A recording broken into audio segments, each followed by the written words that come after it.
అందరికీ నమస్తే అండి. 25 ఏళ్ల కిందట ఐటీ ఇన్ఫర్మేషన్ టెక్నాలజీ ఎంతగా ప్రకంపనలు సృష్టించిందో, ఇప్పుడు ఏఐ ఆర్టిఫిషియల్ ఇంటెలిజెన్స్ కృత్రిమ మేధ అంతకంటే ఎక్కువ ప్రకంపనలు సృష్టిస్తోంది. ప్రపంచం మొత్తాన్ని ఏఐ నడిపించే ప్రపంచంలో ప్రతి విభాగాన్ని ఆరోగ్యం, విద్య, సాంకేతికత అండ్ వ్యవసాయం అంటే భవిష్యత్తు మొత్తం ఏఐతోనే ముడిపడి ఉంది. కనీసం నెక్స్ట్ రాబోయే 50 ఏళ్ళు ఏఐ శాసిస్తోంది ప్రపంచాన్ని అనేది మాత్రం తథ్యం. మరి ఈ ఏఐలో మన దేశం పాత్ర ఏమిటి? ఆల్రెడీ అమెరికా, చైనా లాంటి దేశాలు దూసుకెళ్తున్నాయి, భారీగా పెట్టుబడులు పెడుతున్నాయి, నిపుణులకు ప్రోత్సాహాన్ని ఇస్తున్నాయి అండ్ పుట్టుకొస్తున్నారు, మేధావులు కూడా పుట్టుకొస్తున్నారు. ఆ రంగం మీద విపరీతమైన ఫోకస్ పెట్టాయి. లాస్ట్ 3-4 సంవత్సరాల నుంచి జరుగుతుంది. మరి మన దేశం పాత్ర ఏమిటి? ప్రపంచవ్యాప్తంగా ఉన్న అగ్రగామి కంపెనీల్లో కంపెనీలన్నీ కూడా అమెరికాలో ఉంటాయి. కానీ అందులో పనిచేసే వాళ్ళలో సింహభాగం 70% అబోవ్ ఇండియన్సే ఉంటారు. ఇంక్లూడింగ్ సీఈఓలతో సహా ఇండియన్సే ఉంటారు.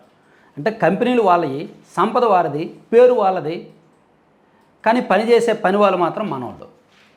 సో అది ఇండియాలో ఎందుకు రాకూడదు అటువంటి అగ్రగామి కంపెనీలు? సో ఏఐలో మనం కేవలం వినియోగదారుగానే మాత్రమే కాకుండా ఉత్పత్తిదారుగా ఉండాలి, ప్రపంచానికి పంపిణీ చేసేలా ఎక్స్పోర్ట్ చేసే స్థాయిలో ఉండాలి, ఇతర దేశాలకు మనం ముందుండాలి ఇతర దేశాల కంటే అనే లక్ష్యంతో ఈరోజు నుంచి నిన్నటి నుంచి 5 రోజుల పాటు ఢిల్లీ వేదికగా ఏఐ సమ్మిట్ జరగబోతోంది.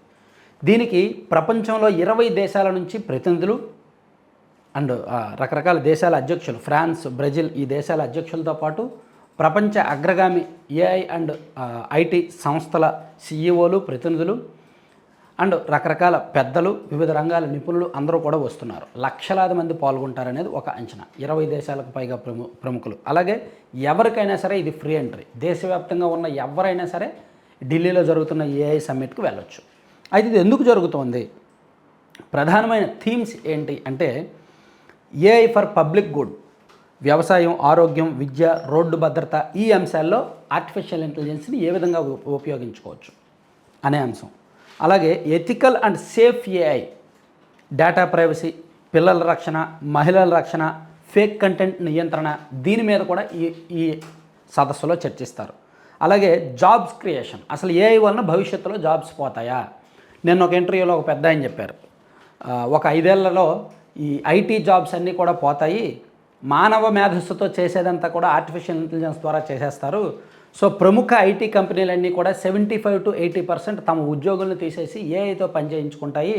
దానివల్ల వాళ్ళకి కొంత ఖర్చు తగ్గుద్ది, ప్లస్ పని కూడా స్పీడ్గా అవుద్ది అని కొంతమంది ప్రముఖులు, నిపుణులు ఇంటర్వ్యూల్లో చెప్తున్నారు. సో దానికి కంక్లూజన్, దానికి క్లారిటీ ఈ సదస్సులో చర్చిస్తారు. అలాగే గ్లోబల్ పాలసీ, ప్రపంచవ్యాప్తంగా ఏఐ వినియోగానికి సంబంధించి ఏమైనా పరిమితులు ఉండాలా?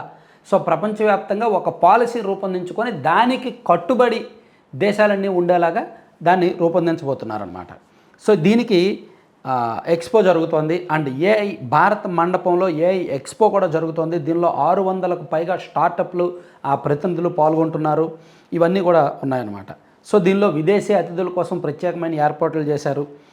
అండ్ సో తొలి రోజు నిన్న ఏం జరిగింది అంటే, యాక్చువల్లీ ఇక్కడ క్యూ లైన్లు ఎక్కువగానే ఉన్నాయంట.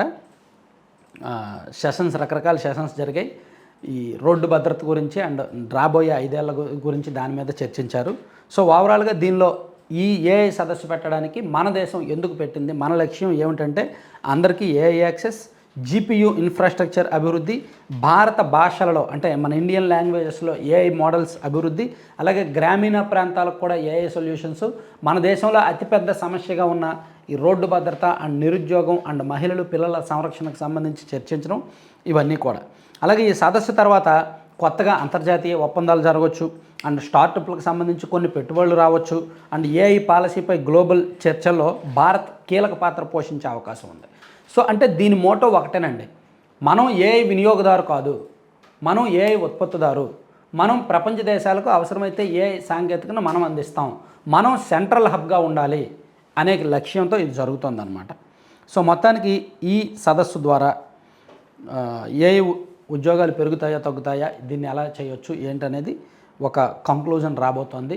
చాలా ఇంపార్టెంట్ సమ్మిట్ ఇది. సో నిన్న స్టార్ట్ అయింది. నిన్న ప్రధానమంత్రి నరేంద్ర మోదీ గారు ప్రారంభించారనమాట.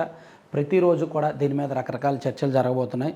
ఉదాహరణకు ఏ రోజు ఏం చర్చ జరుగుతోంది అనేది కూడా ఒకసారి మనం చూసుకుంటే, అంటే నేను ఆ లిస్ట్ అది దాని డీటెయిల్స్ అయితే తెప్పించుకున్నా. సో డే 1 నిన్న inauguration, keynote addresses, panel discussions and AI expo opens. ఈరోజు ఏం జరుగుతుందంటే focus on seminars like AI in health, agriculture, energy, launch of knowledge campaigns. అలాగే డే 3 రేపు ఏం జరుగుతుందంటే research symposium, new AI research showcase and boot camps for young innovators.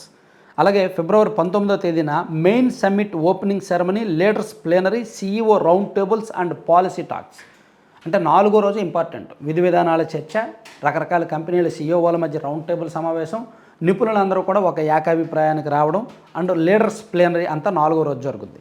చివరి రోజున GPAI council అంటే గ్లోబల్ పాలసీకి సంబంధించి ఒక కౌన్సిల్ మీటింగ్స్ జరుగుతాయి and global AI governance and సమ్మిట్కి సంబంధించి ఈ క్లోజర్ రిపోర్ట్ ఒకటి ఇస్తారనమాట. సో ఇదంతా కూడా ఓవరాల్గా ప్రస్తుతానికైతే పాజిటివ్గా ఉంది. దీని మీద పాజిటివ్ రెస్పాన్స్ వస్తుంది. ప్రపంచ దేశాలు కూడా చూస్తున్నాయి.